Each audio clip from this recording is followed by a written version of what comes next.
Olá, pessoal, tudo bem com vocês? Pois bem,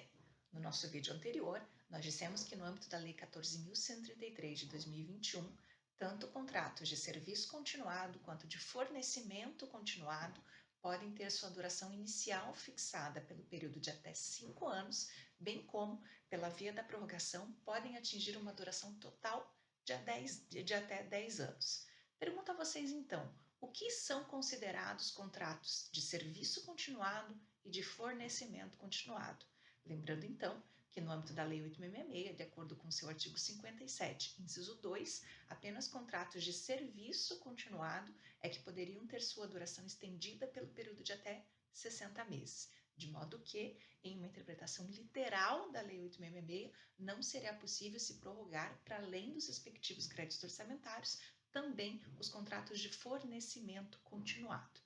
Pois bem, em primeiro lugar, traçando uma linha diferencial entre contratos de serviço e contratos de fornecimento, ainda sem adentrar no atributo da continuidade. Prestação de serviço envolve necessariamente o desenvolvimento de uma atividade humana da qual se gerará uma prestação para a administração, constituindo-se, portanto, em uma obrigação de fazer. Ao passo que, em se tratando de contratos de fornecimento, nós não temos esse desenvolvimento de atividade humana, constituindo-se, portanto, uma obrigação de dar. Então, esse vai ser o nosso primeiro traço distintivo.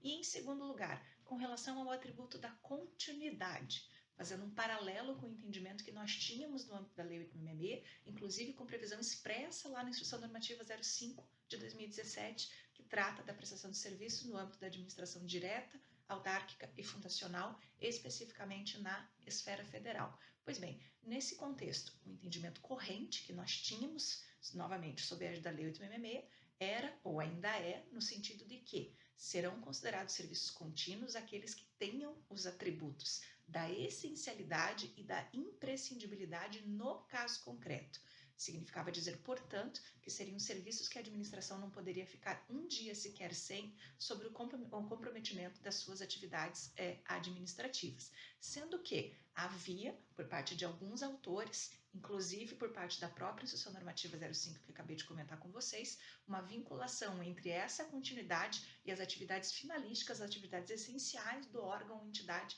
que estivesse contratando. Mas, independentemente dessa vinculação ou não às atividades finalísticas, fato é que, de acordo com o entendimento do Tribunal de Contas da União, nós deveríamos ter esses atributos da essencialidade e da imprescindibilidade, bem como nós deveríamos considerar a realidade administrativa de cada órgão ou entidade. Ilustrando, então, esse contexto, em determinado julgado, o Tribunal de Contas da União entendeu que as atividades, a prestação de serviço de telefonia celular, melhor dizendo, no âmbito da Polícia Rodoviária Federal, poderiam ser consideradas como sendo um serviço continuado. Isso era o que nós tínhamos no âmbito da Lei 8.666. Ao passo que, no âmbito da Lei 14.133, há um agigantamento, um alargamento da compreensão atribuída ao que venham a ser serviços continuados. Isso porque, de acordo com o disposto em seu artigo 6º, especificamente em seu inciso 15, são considerados serviços, bem como fornecimentos continuados, mas o que nos interessa agora aqui,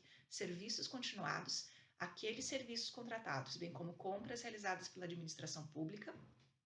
para a manutenção da atividade administrativa. Então, vejam, não há mais uma vinculação absoluta com as atividades finalísticas do órgão ou entidade contratante, decorrentes de necessidades permanentes ou prolongadas. E aí a gente retira essa necessidade de que a administração não possa mais ficar um dia sequer sem aquela atividade, porque a gente está falando tanto de necessidades permanentes quanto de necessidades prolongadas. E fazendo um contraponto, o seu inciso 17 dispõe que serviços não continuados ou contratados por escopo são aqueles que impõem ao contratado o dever de realizar a prestação de um serviço específico em período pré-determinado, podendo ser prorrogado desde que justificadamente pelo prazo necessário à conclusão do seu objeto. Então vejam aqui, nós temos dois grandes traços distintivos entre a definição de continuidade da Lei 14.133 e daquela até então corrente no âmbito da Lei 8.666. Tanto essa questão da não vinculação de forma rígida às atividades finalísticas do órgão ou entidade contratante, bem como essa questão de não haver mais a necessidade ou a indispensabilidade de que a administração não possa ficar um dia sequer sem a prestação daquele serviço, sem a execução daquele objeto relativamente às suas atividades. E aí a outra grande inovação que nós já vimos no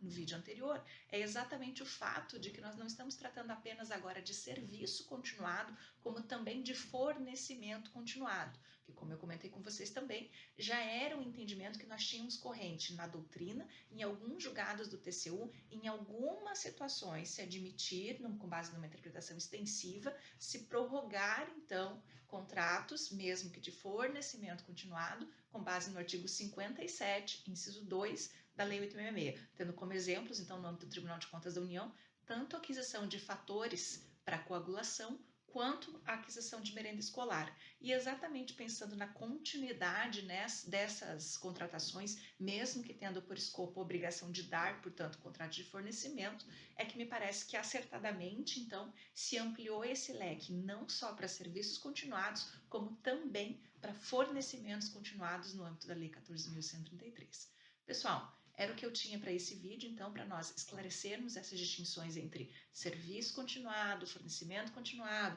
prestação de serviço e contrato de fornecimento. Então, fico no aguardo de vocês agora com as interações no Instagram, para que nós demos sequência à gravação dos nossos vídeos. Muito obrigada!